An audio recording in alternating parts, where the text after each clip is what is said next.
이스라엘 집의 모든 사람이 소나 어린 양이나 염소를 진영 안에서 잡든지 진영 밖에서 잡든지 먼저 회막문으로 끌고 가서 여호와의 성막 앞에서 여호와께 예물을 드리라고 하십니다. 이때 드리는 예물은 어떤 제사 예물을 말하는 것일까요? 참고로 지금 여기서 화목제인데 참고로 지금 이거는 제사를 드리기 위해서 잡으렸던 게 아니죠. 그 사람들이 고기를 먹는 거예요. 고기를 먹는 거. 제사를 드리기 위해서는 원래 회막문으로 가져가죠. 근데 그것 말고도 지금 여기서 보니까 저들이 고기를 먹는데 그 고기를 그냥 처한 장소에서 잡지 말고 회막문에서 가져오고요. 그 다음에 저들이 먹는 건 맞아요. 그런데 그것을 어떤 것에 준해서 제물을 먼저 하나님께 드리려 하냐면 화목제로 제물로 드리라고 합니다. 먹는 거는 분명히 이스라엘 백성이 먹어요. 그리고 그 한 사람이 다 먹는 것도 아니죠. 먹어서 자기네들 가족들과 아니면 이웃들과 함께 뭐 잔치를 하든 잡겠죠. 그런데 하나님께서는 저들의 그 가축을 잡아서 먹는 그 형식 안에서 형식을 취하도록 하셨어요. 분명히 이유가 있으실 거예요. 이건 제사법을 말씀드리지 않고 그냥 저들이 그 고기를 가축을 잡는데 화목제에 준한 형식을 갖추고 그렇게 하라고 하신 것입니다. 자, 그렇다면 왜 하나님께서는 화목제물로 여호와께 끌고 와서 화목제로 여호와께 드리라고 하신 것일까요? 우리 지난주에도 우리 또 화목제를 좀 했었죠. 화목제는 다른 제사랑 틀린 것이 있습니다. 제가 주중에 새벽 예배 때도 잠시 말씀드린 것 같은데 모든 5개 제사 중에서 가장 끝에 제사가 뭐예요? 그게 화목제예요. 제일 먼저 드리는 제가 속죄제나 속건제를 드리겠죠.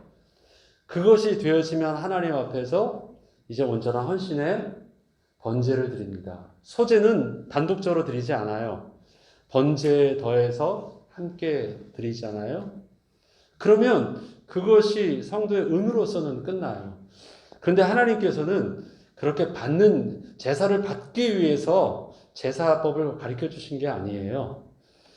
그러한 일들이 하면 하나님과의 온전한 관계 속에서 어떻게 해요? 하나님과 적으로 이제 축배의 잔치를 즐기게 하신 것입니다. 그게 화목제예요. 그래서 화목제를 드릴 때 어떻게 해요?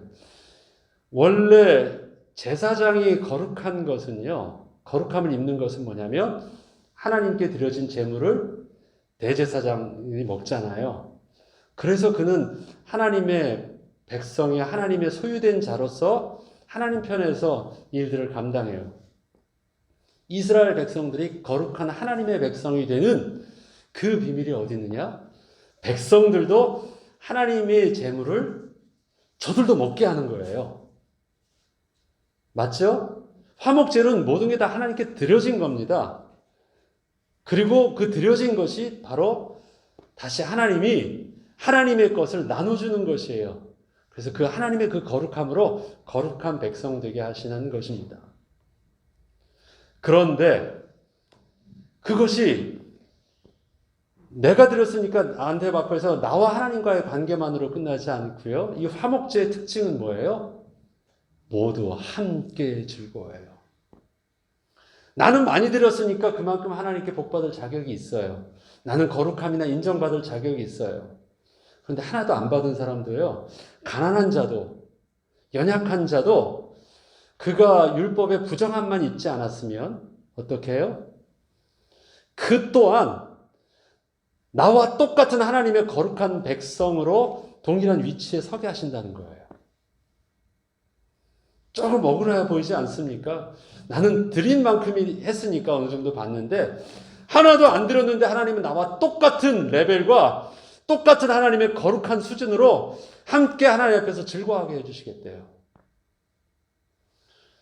지금 이 제물을 드리면, 그러니까 여러분 유목하는 사람들이요, 양을 한 마리 잡으면 그것이 가정에서 우리 저녁 먹으려고 양 한 마리 잡아서 먹지 않거든요. 양 한 마리를 잡으면 그건 거의 마을 잔치예요.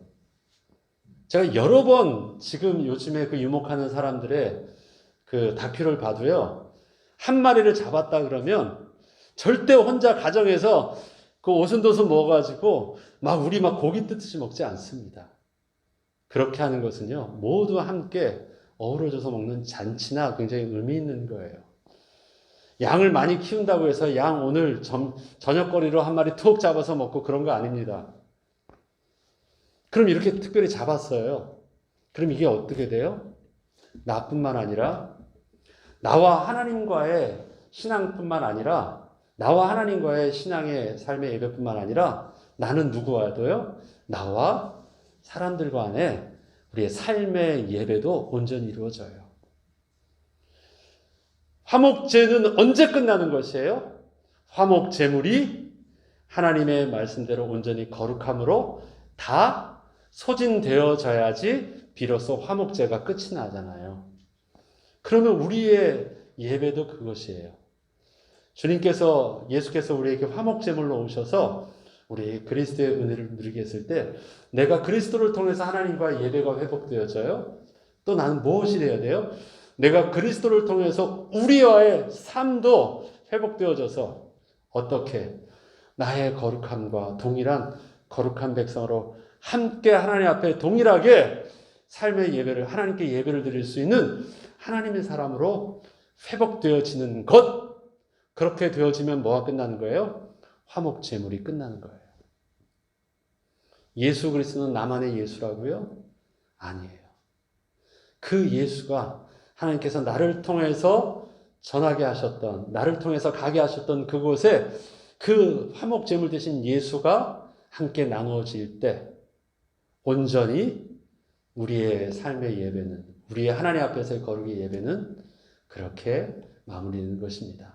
그렇다면 우리의 이 예배는 언제 끝이 날까요? 주님이 우리를 이 땅에서 부르실 때 우리의 삶의 예배는 지금도 지속되고 있습니다. 끝났다고 하면 긴장이 풀리잖아요. 사실 제가 가장 긴장이 풀리고 편할 때가 온다면 예배 끝나고 집에 가면요. 잠시 동안 편합니다. 그 다음날 새벽 예배도 있고 하니까 긴장하지만 오자마자 가면 제가 하는 일이 있어요. 마음이 긴장이 풀리면 일단 옷을 다 벗고요. 편하게 입고 그냥 무조건 소파에 들어 눕습니다. 그냥 테레비를 켜요.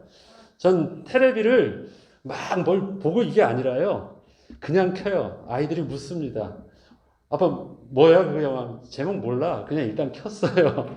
아무 생각 없이 그러고 있다가 좀 마음을 편하는 것이 올 시간입니다. 그런 편함은 어디서 오냐면 예배가 끝났다라고 하는 그 긴장감이 풀렸을 때 오는 저거거든요. 그런데 사실은 하나님이 우리에게 주시는 이 삶의 예배는요.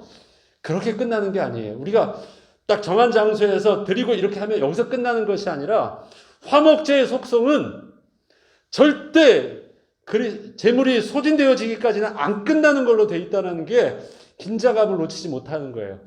만약에 그 긴장감을 놓쳐서 잘못해서 화목제물을 부정하게 하면 어떻게 해요? 오늘 본문에서는 어떻게 말하고 있어요? 너희 대가 끊어진대요. 영영이 이스라엘에서 너희 이름이 끊어진대요. 얼마나 무서워요? 예.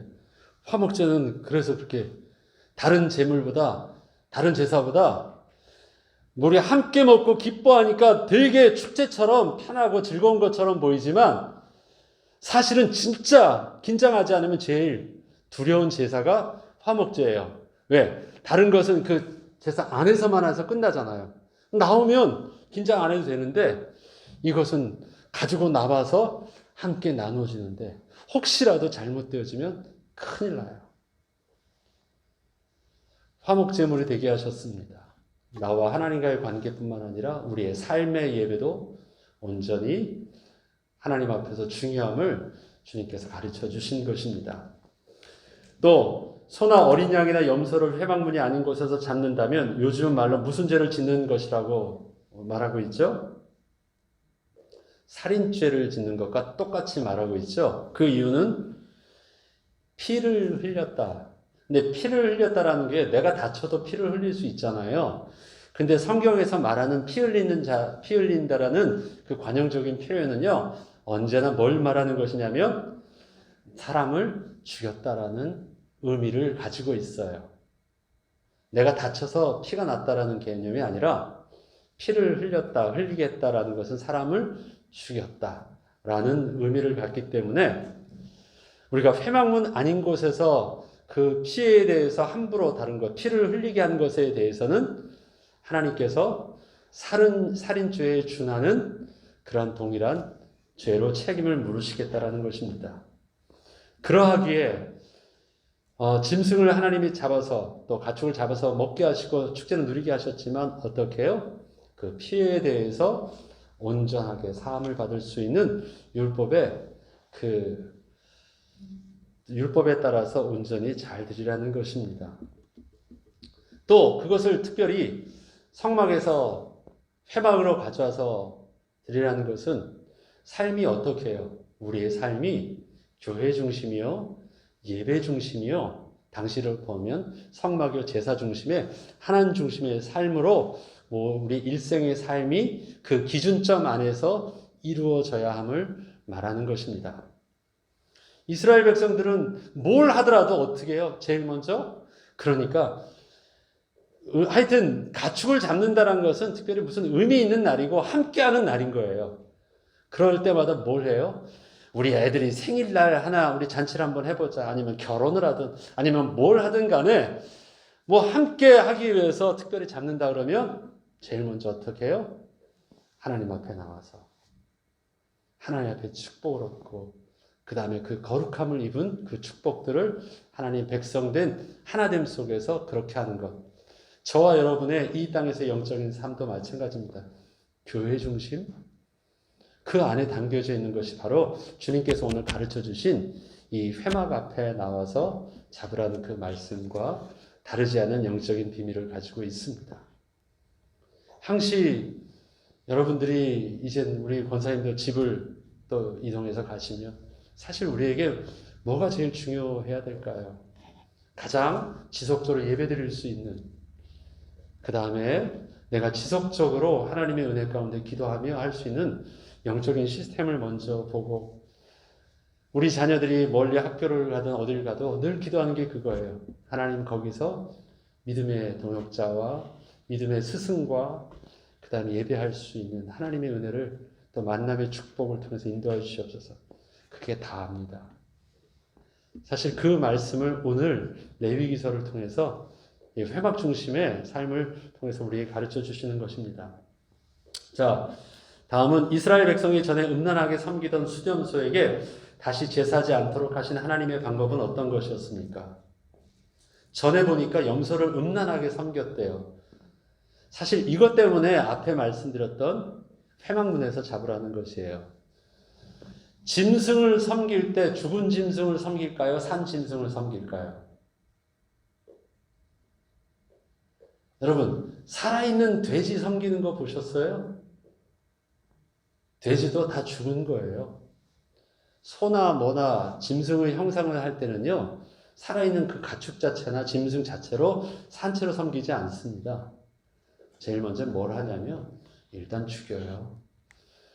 우리 한국에서도 그렇죠. 돼지 잡아가지고 돼지 머리만도 하기도 하고 돼지 몸 전체를 하기도 하지만, 그래서 얼굴을 이쁘게 막 웃게도 하고 막 하는데 다 일단 죽이고 나서 그들이 하는 것입니다. 지금 보니까 그 당시에서 그 염소도 이방인들은 그렇게 죽이면 그걸 가지고 뭘 붙어 있느냐? 먼저 앞에 절하고 섬기는 일들을 한 거예요.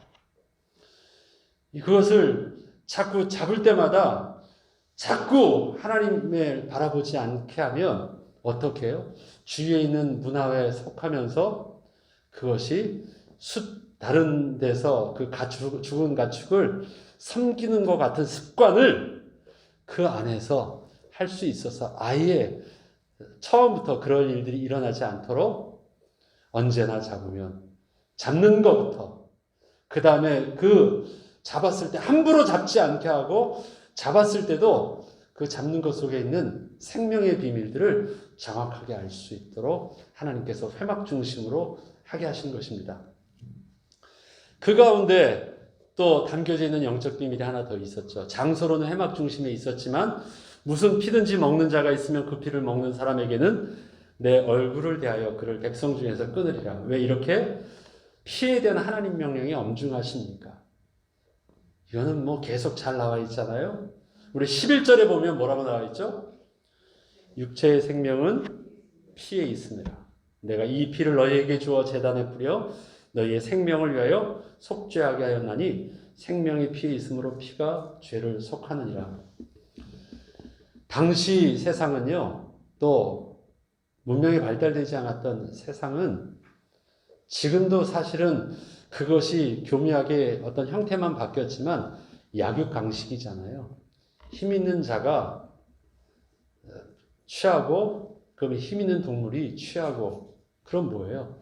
힘 있는 자가 이기면 자꾸 함부로 생명에 대해서 함부로 하는 것입니다. 사람을 죽이는 것, 아니면 짐승을 죽이는 것, 그런 거에 대해서 저들은 그냥 힘으로 그의 본능 가운데 그렇게 이 생명의 의미가 뭔지를 몰라요.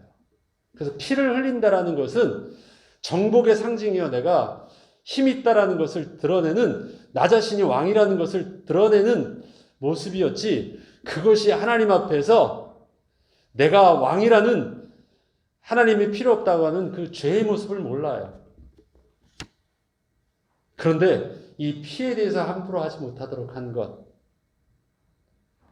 그 안에는 하나님이 이 땅에 우리에게 주신 생명의 비밀과 그 다음에 하나님 앞에서 내가 죄인이 아니다, 내가 왕이 아니다라는 것을 분명히 알게 하시고 나 자신을 잃게 하지 아니하시는 하나님의 영적인 비밀입니다.